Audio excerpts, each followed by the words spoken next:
Oke guys, welcome back to Daily Charting with Toshi, di mana kita akan daily chart your favorite cryptocurrencies. Oke, dalam 24 jam terakhir, cryptocurrency market pump sebesar 8,89%. Dengan total market cap mencapai di 984 miliar US dollars.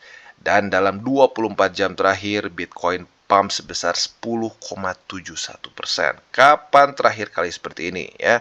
Tentunya saat mungkin bull market kali ya, terakhir sebesar ini peningkatan dalam sehari ya. Jadi ya lagi-lagi ya, mungkin kemarin kita membahas mengenai reversal, akhirnya beneran terjadi ya. Dan sekarang Bitcoin trading di atas dari 20.000, tepatnya 20.866.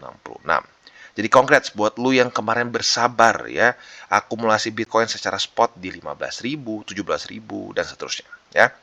Lalu untuk Ethereum dia meningkat mirip-mirip sekitar 10%-an juga di angka 1.552. BNB dia meningkat sebesar 5,77% di angka 305. XRP meningkat sebesar 6,71% di angka 40 sen. Lalu Cardano meningkat sebesar 8,83%. Dogecoin meningkat sebesar 9,57% dan Polygon Matic meningkat sebesar 6,74%. Jadi overall kita bisa lihat semuanya tentunya pump dengan signifikan ya, tapi bisa dibilang ini semua dipimpin oleh Bitcoin. Dan yang gilanya ini semua terjadi tanpa data US yang terlalu penting ya, bahkan arguably nggak ada yang penting hari ini ya. Ada beberapa data, tapi ya kita bisa lihat sendiri semuanya nggak ada yang bintang 3 ya. Dan nggak ada yang terlalu menggerakkan market karena pada faktanya indeks dolar cenderung stagnan kemarin ya, bertahan di atas dari struktur. Jadi bisa dibilang ini pure terjadi karena demand dari Bitcoin dan crypto in general saja ya, karena yang lain ada peningkatan ya. Kalau kita di sini seperti US 30, US 500, Dow Jones ada peningkatan tapi nggak signifikan ya. Jadi bisa dibilang ini adalah fenomena kripto saja pada hari ini ya. Dan tentunya saat terjadi volatilitas tinggi, likuidasi pun mengikut ya. Kalau kita lihat di sini dalam 24 jam terakhir 593 juta US dollars terlikuidasi ya. Dan tentunya 91% ini adalah posisi short. Ya, likuidasi loh, bukan cut loss. Berarti luar biasa besar dan masih banyak orang yang over leverage. Nah ini dia makanya kenapa gue sampai berbusa setiap DCWT gue usahakan untuk mengingatkan jangan over leverage. Karena ini dia ya. Kalau lu over leverage ya kena seperti ini ya. Walaupun gue pribadi punya posisi short kemarin ada, tapi ya karena sudah punya SOP ya aman gitu. Kondisinya ya tentunya cut loss tapi not bad gitu. Makanya kenapa pentingnya kita punya SOP dan jelas mau ngapain saat kita trading ya. Oke, selanjutnya kita akan geser ke analisa Twitter. Ini benar-benar pas banget ya. Ini tuh di post kemarin dan kita ngomongin soal pola lagi ya. Ini pola 2019 dan pola 2023. Beberapa orang bilang ini bull trap di sini ya. Karena di sini udah beberapa kali ke reject gitu. Di 2023 di sini reject 1, reject 2. Nah, ini akan ke reject lagi nih turun. Nah, tetapi kalau kita lihat pola 2019, tentunya ada breakout ya. Dan ini sebenarnya bukan satu pola yang spesial bagaimana ya. Lagi-lagi perubahan tren itu akan terjadi dengan breakout gitu. Jadi ya kita bisa lihat sendiri akhirnya breakout. Di sini angka sekitar 18.000 something ya. Dan sekarang sudah di atas 20.000 berarti sangat mengemulate di 2019 ya.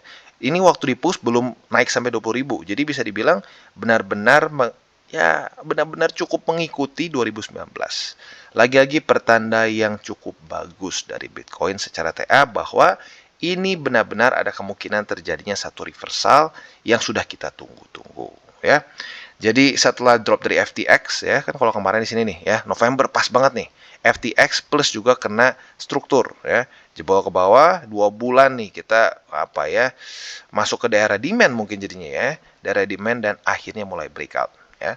Semoga saja ini koreksinya nggak akan terlalu sadis ya, karena lagi-lagi kalau kita lihat secara TA-nya kemungkinan koreksinya akan lumayan ya. Coba kita selanjutnya langsung masuk ke chart aja ya. Nah, seperti yang gue bilang, apapun itu Bitcoin masih dalam kondisi yang sangat overbought ya. Apapun itu ya, RSI-nya nyaris 90. Kapan terakhir kali kita di daily 90? Kita coba cek mundur ya. Kapan ya? Di 2021 aja nggak sampai segitu ya. Bahkan waktu lagi all time high aja itu nggak sampai setinggi sekarang ya, 89. Jadi lagi-lagi ya, harus ekstra hati-hati dengan itu ya. Dan yang pasti gua sangat tidak menyarankan untuk lu akumulasi di sini ya. Kalau lu akumulasi ya itu dia, lagi-lagi ya. Kita sebagai manusia seringkali pengen beli saat pump. Tapi yang benar itu adalah beli saat koreksi. Jadi buat lu yang kemarin bertahan dan beli di sini angka 15.000, terus di sini juga di daerah 19.000, di daerah 17.000 dan seterusnya, congratulations ya. Kesabaran lu akhirnya ya berbuah ya. Jadi sekali lagi walaupun ini sedang naik dengan luar biasa besar, kalau gue pribadi ngelihatnya masih terlalu beresiko kalau kita ingin akumulasi di sini ya. Jadi kesannya kalau buat lo yang pengen baru akumulasi sekarang, jujurnya rada telat ya. Kita tunggu sampai dia mulai stabil, RSI-nya mulai turun, dan mulai menemukan support yang kuat bisa menahan dia. Karena lagi-lagi nih, ini meningkatnya luar biasa besar. Dalam seminggu itu peningkatannya sebesar 21,86%. Jadi lihat kayak nge-mirror waktu kemarin ini tragedi FTX ya. Oke. Nah, selanjutnya PR dari Bitcoin sekarang berubah lagi ya. Kalau kemarin kan bertahan di atas dari 18.000. Sekarang ya, gue sih berharapnya dia bisa bertahan di atas dari MA200 dulu ya. Semoga saja dia di sini bisa sideways, membuat daerah demand lagi ya. Mending sideways seperti ini di sini, yang penting di atas dari 200. Nah, setelah dari itu, harapan gue adalah dia bisa mulai mantul di atas dari 200 dan mulai membuat high lagi ya. Dan jangan salah, menembus MA200 ini adalah satu hal yang sangat penting karena terakhir kali kita itu bersentuhan dengan MA200 daily itu ke reject parah ya. Kita cek di sini, ini terjadi itu di Maret 2022 ya. Saat dia kena di sini, dia ke reject parah dan ya setelah itu kita bisa lihat ya, sampai sekarang baru akhirnya ada lagi ya sentuhan lagi dengan MA200 ya. Jadi luar biasa ini ya. Nah, selanjutnya kalau kita lihat juga di sini, selain dari MA200, dia juga sedikit menembus 19.891. Jadi, ya sebenarnya boleh juga sih kalau kita berharap dia bertahan juga di atas dari 19.891. Tapi kalau gue pribadi sih, ya lebih simpelnya, intinya jangan nembus MA200 dulu ya. Kalau bisa dia sideways di sini, dan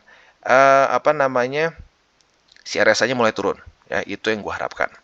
Nah, selanjutnya adalah kita ke indeks dolar, dan untuk indeks dolar seperti yang gue bilang ya, nggak ada penurunan yang ekstrim ya. Bisa dibilang dia cenderung bertahan di atas dari 102,05 ya. Jadi lagi-lagi ini peningkatan pure menurut gue karena Bitcoin ya, dan demand dari Bitcoin itu sendiri. Jadi mungkin ya selama ini buat lo yang sudah dengerin DCWT, gue sudah sering berapa kali bahas mengenai indikator-indikator TA yang menunjukkan Bitcoin secara makro ya, bukan secara daily atau 4 hourly atau 1 hourly, tapi secara makro, weekly, monthly, itu sedang dalam keadaan super oversold ya. Jadi buat lo yang sudah akumulasi, sekali lagi congratulations. Oke, sekarang kita akan geser ke buy limit seperti biasa ya. Kita harus disclaimer dulu bahwa yang penting adalah semua konten dari TCI dan DCWT ini bukanlah financial advice. Tujuannya adalah untuk edukasi dan membiasakan para subscriber gue untuk lebih mengerti charting. Lalu selanjutnya bagaimana cara untuk mendukung TCI? Bisa banyak. Lo bisa like our video, bisa share our video, atau juga bisa menggunakan link reflektor di bawah. Dan sebelum kita lanjut, kita akan dengar dulu pesan-pesan dari sponsor kita pada hari ini. Oke, today's video is brought to you by Bybit, di mana kita bisa trade berbagai macam cryptocurrency aset dengan cara yang berbeda-beda. Buat kalian yang ingin akumulasi secara spot, tentunya kita bisa lakukan di sini. Derivatif juga bisa, ada juga pasar NFT, dan tentunya setelah kalian akumulasi, jangan lupa juga kalian bisa menikmati earn atau menikmati bunga lah kesannya ya di Bybit Earn. Bisa APY-nya tertinggi bisa mencapai 18%. Nah, tentu juga buat kalian yang ingin membeli kripto dengan lebih mudah ya, dengan cara yang lebih simpel, bisa juga langsung menggunakan kartu kredit atau debit card juga di sini. Dan juga buat kalian yang mungkin sudah lebih crypto savvy nih ya, bisa menggunakan options juga ya. Jadi kurang lebih seperti itu, dan buat lo yang belum punya akun di Bybit, silahkan bisa cek link reflektor di bawah dan mulai trade di Bybit. Oke, dan sekarang kita akan masuk lagi ke Bitcoin. Nah, jadi untuk Bitcoin kita bisa lihat sebenarnya week-nya hari ini ternyata gila juga ya. Kalau kita lihat week tertinggi dia itu di 21.290 ya. Jadi bahkan nyaris retest ke struktur 21.300, nyaris ya. Jadi gila juga. Nah, tetapi di waktu bersamaan, kalau kita lihat juga berarti posisi long dan posisi buy kembali tambah overbought ya. Jadi mau tidak mau ya, secara TA ini menunjukkan bahwa posisi long dan akumulasi secara spot adalah posisi yang cukup beresiko ya. Nah, kalau kita lihat sekarang, Yang tentunya bisa menjadi pertimbangan kita adalah apabila Bitcoin daily close di bawah dari 20.774 atau 21.300. Jadi kita lihat besok. Andaikan Bitcoin besok daily close di bawah dari struktur ini, ya, di bawah dari 20.774, maka kita bisa pertimbangkan untuk pending order posisi short di sini tentunya, ya, dengan target TP di 19.891 atau di MA 200. Ya, jadi visualisasi seperti ini. Andaikan dia daily close di bawah, retest sekali lagi, maka ini akan retest kedua. Kita bisa buka posisi short dengan target TP di sini, ya, di 19.800-an atau di MA 200. Jadi itu untuk posisi short. Untuk posisi long, kalau gue pribadi ya lebih nyaman di MA 200 saja, ya. Jadi kalau sampai terjadi retest 1, retest 2 di MA 200, kita bisa pertimbangkan untuk buka posisi long dengan target TP-nya boleh di 19.800-an boleh, tapi ini terlalu tipis. Menurut gue, kalau gue pribadi lebih suka TP-nya di 20.774, ya. Jadi kurang lebih seperti itu untuk posisi futures di Bitcoin. Dan sekali lagi gue ingatkan, hati-hati dengan posisi futures, jangan sampai over leverage, ya. Dan untuk akumulasi posisi spot juga tentunya ada perubahan, ya.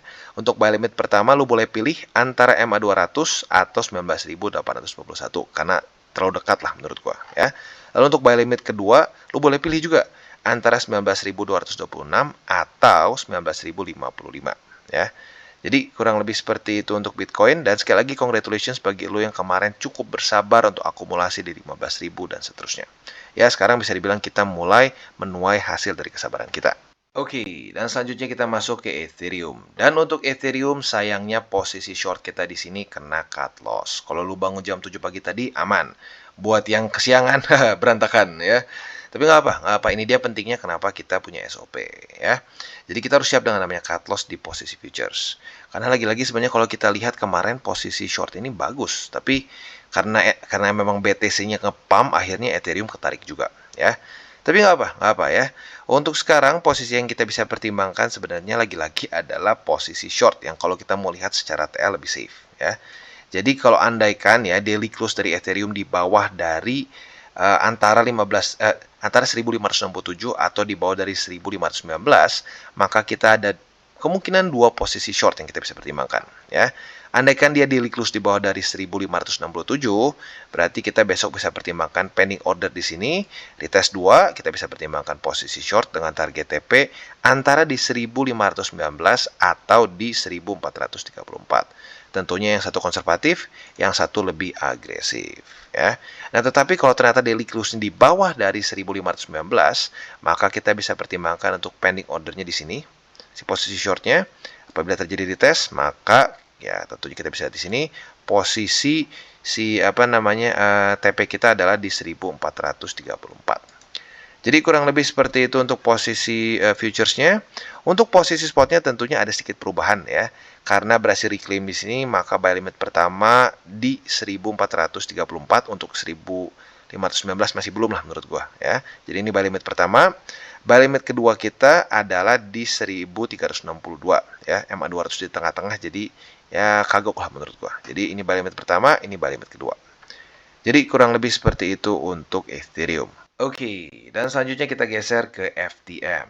Nah, untuk FTM kita bisa lihat dia sudah terjadi retest kedua di angka 0,2946 atau lebih tepatnya di struktur resisten 0,2946 setelah kemarin retest pertama dan daily close di bawah, ya. Otomatis seperti itu kita bisa pertimbangkan untuk buka posisi short dan kemungkinan besar buat lo yang sudah ngikutin SOP kita sudah punya posisi short, ya. Nah, target TP-nya adalah di 0,2728. Jadi sekali lagi, posisi short kita adalah target TP-nya di 0,2728, ya. Nah, selain dari itu tentunya untuk posisi long tinggal kita balik saja logikanya.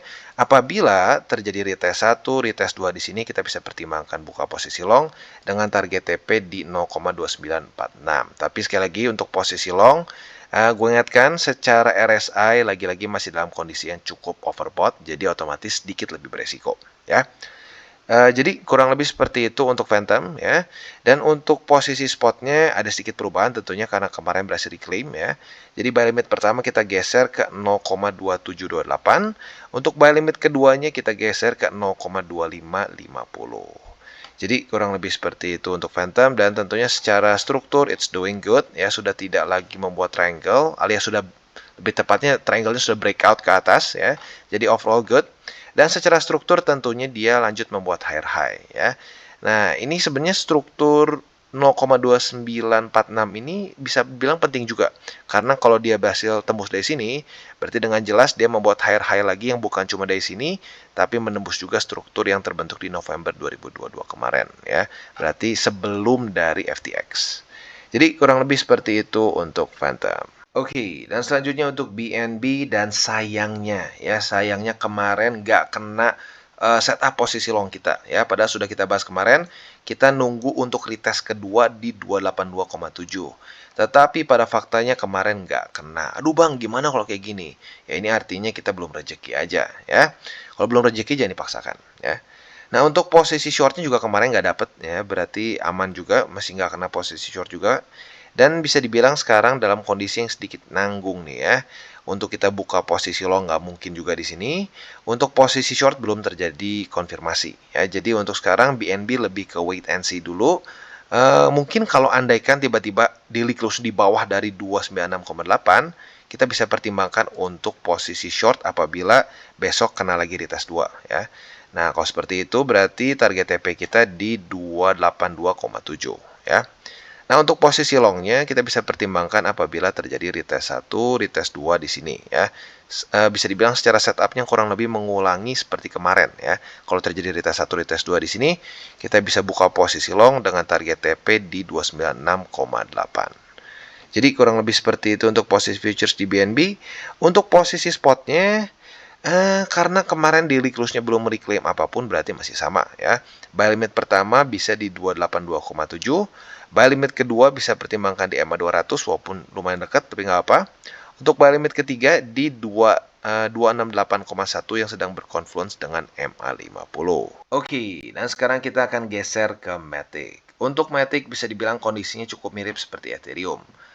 Posisi short kita tentunya kena cut loss, tapi kena cut loss-nya parah atau enggaknya tergantung dari kita, SOP kita ikutin dengan benar atau tidak ya. Kalau kita ikuti dengan benar, bisa dibilang ya cut loss-nya minimum, kurang dari 1% ya.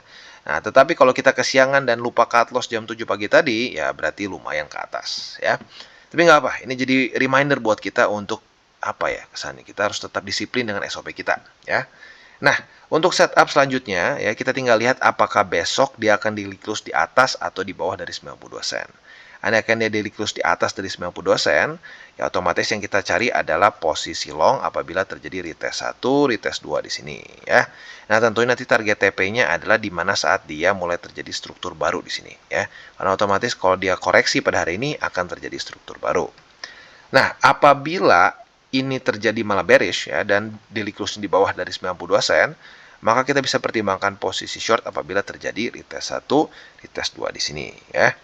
Nah, target TP-nya jelas yaitu di 86 sen. Jadi kurang lebih seperti itu untuk posisi futures di Matic. Untuk posisi spotnya ada sedikit perubahan tentunya ya. Buy limit pertama jadi di 92 sen dan buy limit kedua jadi di 86 sen. Jadi kurang lebih seperti itu untuk Matic dan DCWT kita pada hari ini. Seperti biasa gue ingatkan jangan pakai uang panas dan jangan sampai over leverage juga. Dan jangan lupa juga bahwa bukan DCWT, tapi Bitcoin sedang dalam masa-masa yang cukup penting ya. Kenapa penting? Karena dia sudah tembus MA 200. Ini krusial untuk mempertahankan 200. Andaikan Bitcoin bisa bertahan ya, dia sideways saja, nggak perlu naik lagi ke atas dulu lah ya, sideways dulu di atas dari 200, ini akan menjadi satu pertanda yang baik. Karena di waktu bersamaan, kalau kita cek di sini ya, kita ubah ke yang lebih inilah, yang lebih bersih si chartnya ya. Kalau kita ngomongin ke weekly, ini sudah tembus signifikan di atas dari MA20. Yang kita tahu, MA20 ini adalah salah satu komponen dari bull support band. Nah, tentunya kalau sampai nanti hari Senin dia bisa weekly close di atas dari bull support band, ini akan bisa menjadi satu pertanda yang baik. Karena lagi-lagi, bull support band ini adalah satu indikator yang menurut gua sangat berguna untuk menunjukkan kita sudah dalam bear market atau bull market. Ya. Dan kalau dia weekly close di atas, maka probability kita untuk geser ke bull market itu sangat besar. Ya. Jadi kita tunggu nih, apakah di akhir minggu ini BTC bisa daily close, bukan daily, tapi weekly close di atas dari MA20 dan bull support band atau tidak. Oke guys, jadi itu adalah akhir dari segmen DCWT kita pada hari ini. Dan jangan lupa bagi kalian yang merasakan manfaat dari segmen ini, jangan lupa untuk share ke teman-teman kalian. Dan apabila lu pengen mensupport channel kita, ya TCI, jangan lupa untuk menggunakan link referral kita di bawah. Nggak wajib, ya, tetapi apabila lu menggunakan link referral kita di bawah, ada macam-macam, ya, dari Bybit, Huobi, Maxi, toko kripto, dan banyak lagi, ya. Ya, walaupun nggak wajib, tapi kalau menggunakan link referral kita, lu secara langsung membantu perkembangan dari TCI. Dan satu lagi, jangan lupa juga untuk join Telegram group kita, di mana kita bisa ngobrol-ngobrol santai mengenai dunia cryptocurrency secara dua arah. So, jangan lupa untuk like, subscribe, klik the bell icon, and see you on the next video.